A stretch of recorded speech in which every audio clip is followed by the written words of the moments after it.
পয়লা মে 2015 আমরা চলেছি তিলপাড়া ব্যারেজের দিকে।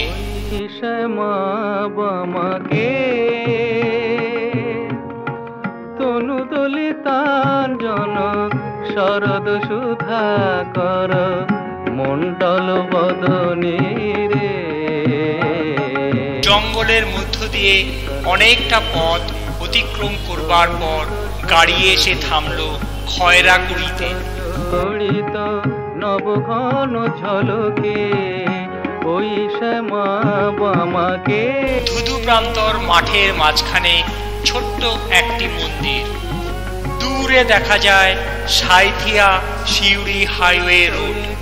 কাজ লাজ ছেড়েছে দূরে ওই রথরথী গজ বাজিব। দেওয়ালের গায়ে ওঙের মধ্যে আছে মহাদেবের রুদ্র মূর্তি। দূরে ওই রথরথী গজ বাজি বয়ানে পুরে। মমদল প্রবল সকল হত বল।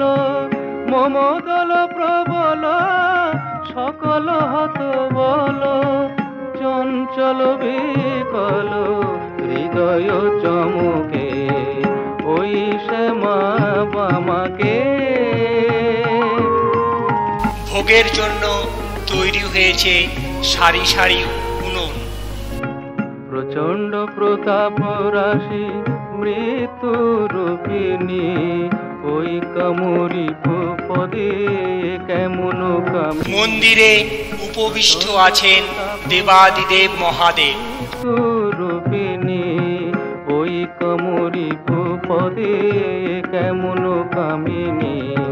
ভীম ভবার নব তারণ হেতু যুগল চরণ তব করিয়াছি সেতু। ভীম ভবার নব তারণ হেতু যুগল চরণ তব করিয়াছি সেতু। মন্দিরেই দেখা হয়ে গেল নীলু মহারাজের সাথে। কবি রঞ্জন গুরু কৃপালে জননী কালীকে ওই শ্যামা বামাকে। তনু দলিতাঞ্জন মন্দিরের অপর কক্ষে আছে মা মনসা দেবীর মূর্তি। ওই শ্যামা দেবতা আমাদের প্রতি কৃপা করলে আমরা এই 2015 সালের 25শে ডিসেম্বরে এইখানেই নরনারায়ণ সেবার আয়োজন করব। এগিয়ে চললাম বীরভূমের একচক্রা গ্রামের উদ্দেশ্যে। এখানে গাছে ঝুলন্ত অবস্থায় একগুচ্ছ বাদু আমাদের অভ্যর্থনা জানালো। আমাদের দেখে পাখিরাও আনন্দিত। আছে সে নয় রে ভুয়া বরণ মায়ের পায়ের জবা হয়ে ওড়না ফুটে মন। প্রথমেই প্রবেশ করলাম নির্মীয়মান ইস্কন মন্দিরে। জানি জুই মালতি হায় কত গন্ধ যে ছড়ায় তবু ঘরের ফেলে পরের কাছে নিজের বিলায়। জানি জুই মালতি হায় কত গন্ধ যে ছড়ায় তবু ঘরের ফেলে পরের কাছে নিজের বিলায়। ওরে তোর মতো গ্রামের রাস্তা বেয়ে হাঁটতে শুরু করলাম নিত্যানন্দ মহাপ্রভুর জন্মস্থান বীরচন্দ্রপুরের দিকে। তাদের মায়ে পয়ে আলাপন মায়ের পায়ের জবা হয়ে ওড়না ফুটে মন।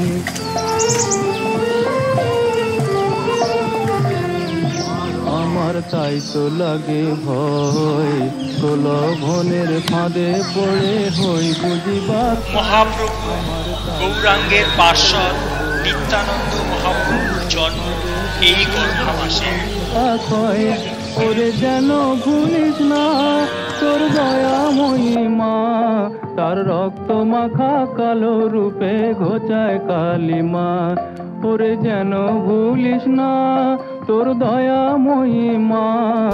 এবার হাঁটতে শুরু করলাম শ্রী চৈতন্য সারস্বত কৃষ্ণানুশীলন সংঘের উদ্দেশ্যে। বিস্তীর্ণ প্রান্তরের মাঝখানে সুদৃশ্য বিল্ডিং এবং মন্দির। মন্দিরের সিংহ দরজা দিয়ে প্রবেশ করলাম মন্দিরের ভিতরে। না ফুটে মন, তার গন্ধ না থাক যা আছে সে নয় রে ভুয়া বরণ। গন্ধ না থাক, ও তার গন্ধ না থাক যা আছে সে নয় রে ভুয়া বরণ। মায়ের পায়ের জবা হয়ে ওঠ না ফুটে মন, আমার মায়ের পায়ের। মন্দিরে মূর্তি বসেছে শ্রী গুরু শ্রী গৌর এবং শ্রী নিত্যানন্দ মহাপ্রভু। হরে কৃষ্ণ নাম দিল প্রিয় বলরাম, রাখাল রাজা নাম রাখে ভক্ত শ্রীদাম। হরে কৃষ্ণ নাম দিল প্রিয় বলরাম, রাখাল রাজা নাম রাখে ভক্ত শ্রীদাম। হরে কৃষ্ণ নাম দিল প্রিয় বলরাম, রাখাল রাজা নাম রাখে ভক্ত শ্রীদাম। যশোদা জননী বলে জাদু বাছাধর। এবার মাঠের মধ্য দিয়ে আমরা চলেছি পঞ্চ পাণ্ডব তলার দিকে। বক রাক্ষসদের রাজত্ব ছিল সেকালে এই এক চক্রায়। পাণ্ডবেরাও বনবাসকালে ব্রাহ্মণের ছদ্মবেশে বসবাস করেছিলেন কিছুকাল এই অঞ্চলে। অজ্ঞাতবাস থাকাকালীন বাসস্থান আজও পাণ্ডবতলা নামে খ্যাত। কথিত আছে এইখানেই নাকি ভীম হিড়িম্বাকে বিবাহ করেছিলেন। দর্পহারে নাম রাখে অর্জুন সুবীর। ব্রজবাসী বলে তুমি ব্রজের জীবন, ব্রজবাসী বলে তুমি ব্রজের জীবন। অষ্টোত্তর শত নাম পেল নারায়ণ, অষ্টোত্তর শত নাম পেল নারায়ণ। হরে কৃষ্ণ নাম দিল প্রিয় বলরাম, রাখাল রাজা নাম রাখে ভক্ত শ্রীদাম।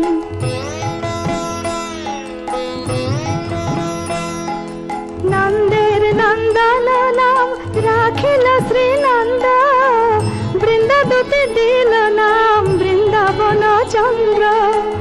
দয়ানিধি নাম রাখে আতুর সুজান, দয়ানিধি নাম রাখে। জলের মধ্যে দেখা যায় বলরাম মন্দির। বৈষ্ণবদের কাছে শ্রীকৃষ্ণের সখা বলরামের অবতার রূপে পূজিত হন শ্রী নিত্যানন্দ মহাপ্রভু। নাম দিল প্রিয় বলরাম, রাখাল রাজা নাম রাখে ভক্ত শ্রীদাম।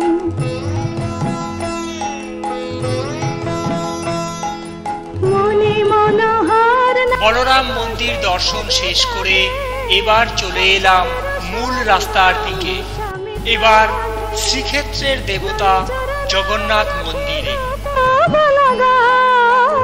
ননীচর নাম রাখে গোপবলগণ, অষ্টোত্তর শত নাম পেল নারায়ণ। হরে কৃষ্ণ নাম দিল প্রিয় বলরাম, রাখাল রাজা নাম রাখে ভক্ত শ্রীদাম। হরে কৃষ্ণ নাম দিল প্রিয় বলরাম, রাখাল রাজা। জগন্নাথ মন্দির দর্শনের পর এবার বকুলতলার রাধাকৃষ্ণের মন্দির। প্রিয় বলরাম, রাখাল রাজা নাম রাখে ভক্ত শ্রীদাম। যশোদা জননী বলে জাদু বাছাধন, যশোদা জননী বলে জাদু বাছাধন। অষ্টোত্তর শত নাম পেল নারায়ণ, অষ্টোত্তর শত নাম পেল নারায়ণ। হরে কৃষ্ণ নাম দিল প্রিয় বলরাম, রাখাল রাজা নাম রাখে ভক্ত শ্রীদাম। দেখতে দেখতে সন্ধে হয়ে আসছে, তাই গ্রামেরই একটি দোকানে চা খেয়ে রওনা দিলাম তারাপীঠের উদ্দেশ্যে। প্রবেশ করলাম